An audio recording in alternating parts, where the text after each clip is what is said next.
میں ٹیکساس کی رہنے والی امریکی ہوں. میں جہاں تھی وہاں میں سکون میں نہیں تھی. میں خود کو محفوظ نہیں سمجھتی تھی. جب میں عیسائیت میں تھی تو میں نے یہ محسوس نہیں کیا تھا، لیکن اس دفعہ مجھے محسوس ہوا. ایک بالکل بے عیب کتاب، ایک ایسی کتاب جو صرف خدا کا کلام ہے. یہ لوگ خود کو دن میں 5 دفعہ دھوتے ہیں. اس لمحے کے بارے میں خوبصورت بات یہ تھی کہ میں گناہوں سے پاک ہو جاؤں گی اور یہ بالکل فریش سٹارٹ ہوگا.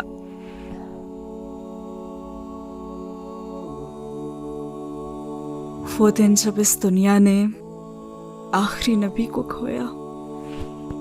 میں 14 سال سے انٹرویوز دے رہی ہوں اور ایسا پہلی دفعہ ہوا ہے کہ کسی نے مجھ سے یہ سوال پوچھا. ایک امریکی رائٹر جن کی حفاظت پر لوگ پریشان تھے، جو پیدائشی مسلمان تھی بھی نہیں، پر انہوں نے قبول کیا دین اسلام. اس کی کوئی تو بے حد بڑی وجہ رہی ہوگی. آج اسی وجہ کو سننے کے لیے، سمجھنے جاننے کے لیے ہم یہاں ایکترت ہو کر بیٹھے ہوئے ہیں. ہائے ہلو نمستے جی، ست سری اکال، السلام علیکم. میں ندھی شرما انڈیا سے. اور بڑی حیران کن کر دینے والی بات ہوتی ہے جب کوئی نان مسلم اسلام ایکسیپٹ کرتا ہے اور کوئی مسلم نیم کا بندہ بے حیائی مچاتا ہے، بدترین جہالت میں مبتلا ہوتا ہے. تو ارے اسلام دھرم میں جو پیدا ہوئے ہیں، مسلمان ہیں، ان کو تو فخر ہونا چاہیے کہ ہم اس دین میں جنم لے چکے ہیں جسے بڑی ہی تیزی سے لاکھوں لوگ ایکسیپٹ کر رہے ہیں. جہاں دنیا بھر میں ہم کہتے ہیں کہ اسلاموفوبیا پھیلا ہوا ہے، لوگ ڈرتے ہیں، گھبراتے ہیں اس دین سے، وہیں اسلام سب سے زیادہ تیزی سے آگے بڑھتا مذہب ہے. تو آپ سوچ لیجئے کہ اسلام سے محبت کرنے والے لوگ زیادہ تیزی سے بڑھ رہے ہیں یا نفرت کرنے والے. خیر، نفرتی چنٹوؤں کا تو کوئی علاج ہے ہی نہیں. آپ نے سنا ہوگا کہ اسلام زندہ ہوتا ہے ہر کربلا کے بعد.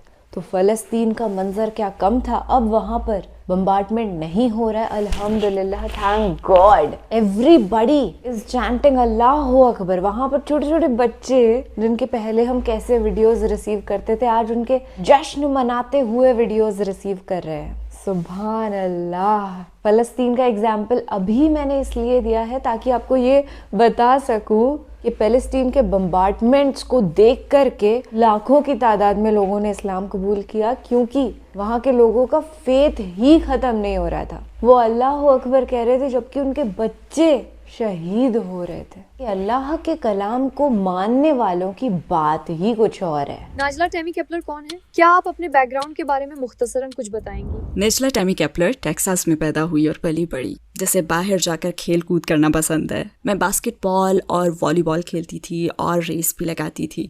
شاعری اور ڈرائنگ بھی انجوائے کرتی تھی. بلکہ اپنے ہائی اسکول میں نے آرٹ کے مقابلے میں بھی حصہ لیا. جب میں 5 سال کی تھی تو میرے والدین میں علیحدگی ہو گئی، اور جب میں 10 سال کی تھی تو میرے والد نے میری سوتیلی ماں سے دوسری شادی کر لی. اسکول اور چرچ کا ماحول جس میں میں پلی بڑی وہ کچھ ایسا تھا کہ آپ پر ذمہ داری ہے، آپ کو کچھ کر کے دکھانا ہے، کوئی تبدیلی لانی ہے. لہٰذا میں یہی کوشش کرتی تھی. مجھے عیسائیت کے 2 مختلف پہلو دیکھنے کا موقع ملا. ایک جس کا انتخاب میرے والد نے کیا جب میں ٹین ایجر تھی.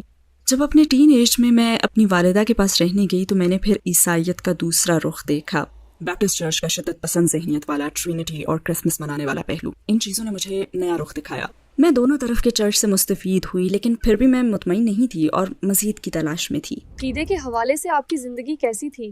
کیا پہلے آپ کا کوئی عقیدہ تھا؟ جی ہاں، میری خوش قسمتی ہے کہ میں اپنے والد کے منتخب شدہ چرچ میں پلی بڑھی. وہاں ڈسپلن کا خاص خیال رکھا جاتا تھا. میں ہمیشہ سے ایک مذہبی ماحول میں رہی ہوں. جب میری ماں کو یہ چرچ بہت زیادہ سخت محسوس ہوا تو انہوں نے مزید وہاں نہ جانے کا ہی فیصلہ کیا.